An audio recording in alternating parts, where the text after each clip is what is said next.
নমস্কার বন্ধুরা। তো আজকে আমি একটু এলাম, আমি রামকৃষ্ণপুর ঘাট থেকে লঞ্চে উঠেছিলাম, উঠে আমি নামলাম বাবুঘাটে। তো এটা হচ্ছে বাবুঘাট, ফুট ওভার ব্রিজ। ঠিক আছে বন্ধুরা, তো এটা খুব ভালো জায়গা। এখানে সবাই এসে ভিডিও তোলে, ছবি তোলে। বেশ জায়গাটা দেখে নাও তোমরা, খুব ভালো লাগছে, একদম ব্রিজটা খুব সুন্দর। তো আমারও খুব ভালো লাগছে এখানে ছবি তুলতে, আমি একটু ভিডিও তুলে নিলাম। তো এখন ঘড়িতে বাজে এই 2:30 এরম হবে। ঠিক আছে, আজকে হচ্ছে শুক্রবার। তো আমি একটু কলকাতা যাব, একটু কলকাতা গিয়ে আমি একটু কাজ মিটিয়ে আবার এখান থেকে আমি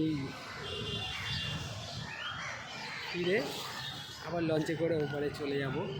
ঠিক আছে বন্ধুরা, টাটা, সবাইকে বাই বাই, সবাই খুব ভালো থাকবে।